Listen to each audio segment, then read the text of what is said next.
station where stories come to life in every situation. With Hassan and Rima and Retai's too. Ria joins in, there's so much to do. Teacher Farah opens the page to tales of kindness, courage, and sage. We read, we laugh, we learn what's right. With every story our hearts feel light. So come along, it's time to explore. With every book there's so much more. At Imagination Station, where magic is real and every story helps us feel. Hello dear friends, and welcome to Imagination Station. Today we're gonna read a beautiful story that will be very good for you guys. But before we start, can you guys introduce yourself? My name is Rima. And I'm Ria. And I'm Hassan. So, the story of today is a story named Little Boy Blue. Do you guys want a spoiler before we start? Did he jump in a pot of paint, of blue paint? Maybe. Maybe he just wears blue clothes. Exactly. He actually wears blue clothes. Can you read the future? Yeah, I'm a fortune teller. I can see that. Yeah. Will my dad get me ice cream today? If you annoy him. Probably. Maybe. But anyways, I will give you guys one spoiler about the story. So he lives in a farm. That's the only thing I will tell you. That's not spoiler. I live in a house. Yeah, everyone lives somewhere. And I live in a box. That's definitely a spoiler. But anyways, dear viewers, we're gonna take a short break and let us get back to you.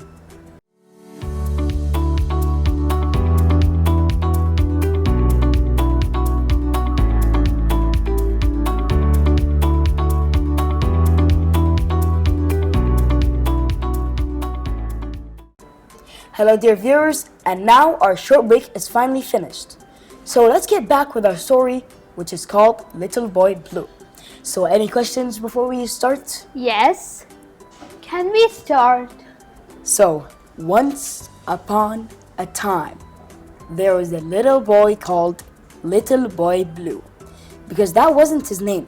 He lived on a farm with his mother and dad. Where the grass was blue. And also 3 cows. Who were blue? I don't know, is there dye or what? But anyways, with also 10 woolly sheep and a little white lamb and a flower garden. Little Boy Blue loved the 3 cows, the 10 woolly sheep and the little white lamb. But most especially, he loved the flower garden and all the flowers in it. One day, his dad brought him a blue horn. I guess he likes blue a bit too much. Is he wearing blue? Exactly. Okay, I've got to see the picture. Are his eyes blue?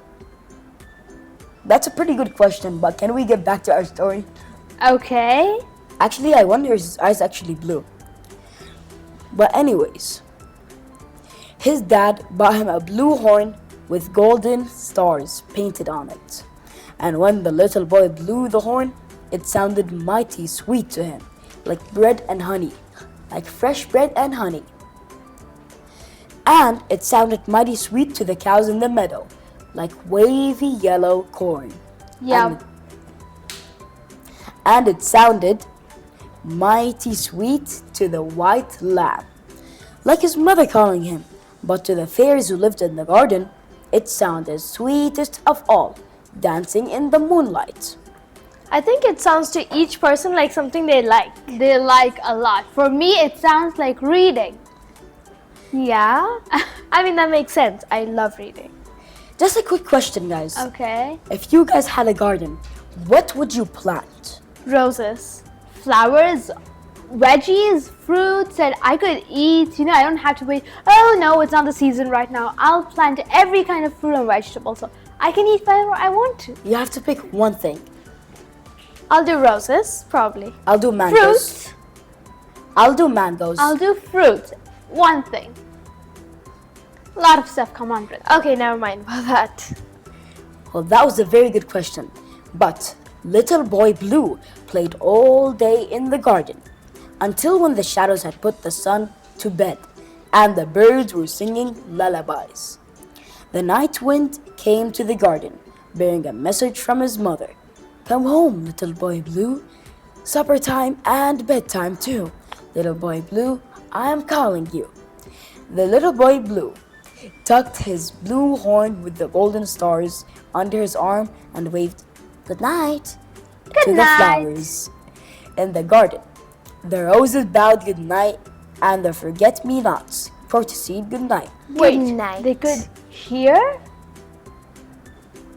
I don't know, maybe it's just his imagination. You know, plants are like so intelligent. They say that if you play music to plants, it grows grow faster.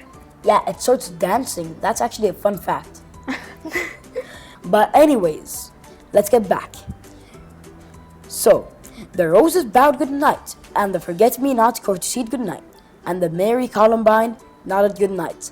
But one little purple pansy was nowhere to be seen. I will tell you why. The pansy had crept into the horn, and when little boy Blue went home, the pansy went too. And when he was tucked into bed with his blue horn with golden stars beside him, the little purple pansy laid quiet until the moon looked in the window. Then an exciting thing happened. Little boy Blue, come blow your horn. The fairies will dance on the meadow till morn. Little boy Blue sat up and rubbed one eye, but before he could rub the other eye, the pansy fairy had whisked him out of the room and down the stairs and into the meadow below the garden gate. He didn't forget the blue horn with the golden stars. The pansy fairy saw to that. And as the little boy Blue blew his horn, all the fairy music came pouring out, like stars playing tag with each other, and the fairies sang. Under the greenwood tree, who loves to dance with me? Come hither, come hither, come hither. Hi there? Yep, What does that mean? that's a pretty good question. Dear viewers, tell us what that means, because I do not know what that means either. But anyways, the fairies that lived in the flowers in the garden jumped up all the way into the air. When they heard the sound, out of the tulip came a young lady fairy in a bright red skirt. Out of the daisy came a fat little boy in white. Out of the forget-me-not came a wee baby in blue. Out of the violet came a darling little girl in the palest purple. Out of the roses came lovely fairies all in pink. And out of the water lily, nearest the fountain, the queen of fairies, in a white satin dress and golden crown. She could open the gate by herself, and she let the fairies out on the green grass, and they danced while little boy Blue played sweet music. All night long, they danced and danced until first thing you know, they heard a song. A song? Sorry, I mean a sound. It was the cock telling them that morning was on the way. Cock-a-doodle-doo, the sun is after you. The fairies all must go to sleep, and so must little boy Blue. Wait, if the Cock-a-doodle-doo. sun is out, shouldn't they all wake up? No, the sun is also sleeping. Fairies are nocturnal. I agree. A sun deserves sleep. But anyways, before she left, I'm talking about the purple fancy. Before she left, she threw some fairy dust into the little boy's eye. And he rubbed his eyes, but the sleepy feeling wouldn't go away.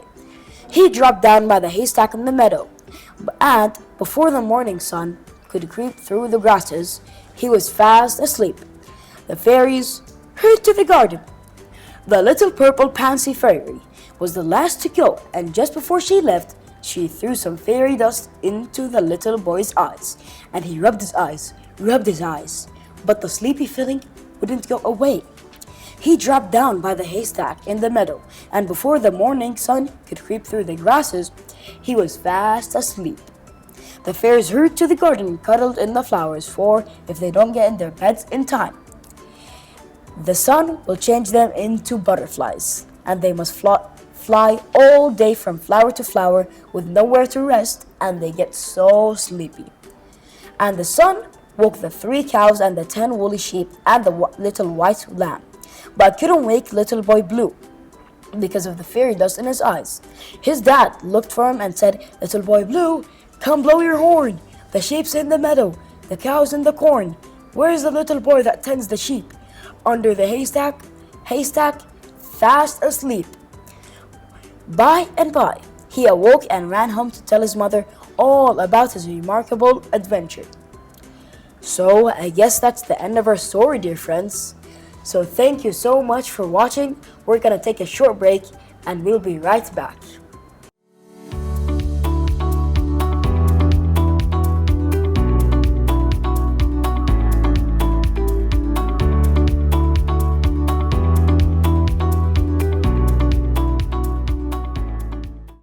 Hello kids, and we're back with advice of the day. Today's advice is use your words. Yes, use your words. Sometimes you get angry, upset, and annoyed. Sometimes you cry a lot and your mom asks you what's going on. Crying won't let me understand. So use your words. If you're upset, tell them, "I'm upset." If you're sad, tell them, "I'm sad." And if you're happy, tell them, "I'm happy." Always use your words and express your feelings because it will help everyone around you understand what's going on in your heart and in your brain.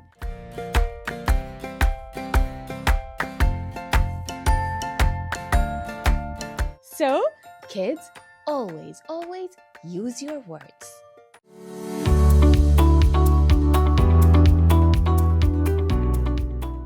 Welcome back, dear viewers. And now our break is finally finished. But can you guys tell me, what have you learned about Little Boy Blue? So who wants to go first? Go ahead. Well, I think, this story can teach us a lot of things. Even though he might not have actually seen those fairies, it can always happen in our imagination. Do you guys think he just sleepwalked and he saw a dream? I don't know, but I thought that he saw a dream, and I think it was like a really beautiful dream, because some dreams are just like plain horrid, some are fun, and some are pretty normal, because once I dreamt that I was sleeping. So you have a lot of different dreams. But dear friends, do you know that a famous person once said, dreams are not stuff that you see in your sleep. They're stuff that shouldn't let you sleep. You should chase after them and you should follow them. So, yeah, sure, you can see dreams in your sleep like Little Boy Blue. Some are going to be awesome, but you should really fulfill the dream that you have in your real life too. So I have some advice for you guys before we end this episode. So this story basically tells us, you only live life once, so do all the fun things you've ever wanted to do. But we sadly ran out of time. So dear viewers, thank you so much for watching, and we hope to see you guys next time. Bye! Goodbye!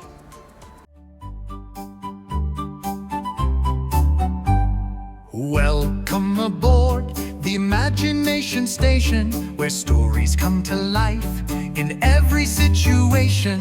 With Hassan and Rima and reties too.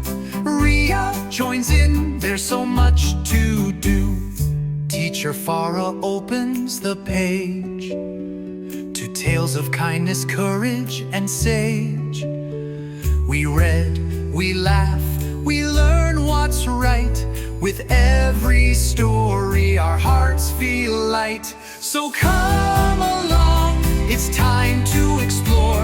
With every book, there's so much more. At Imagination Station, where magic is real, and every story helps us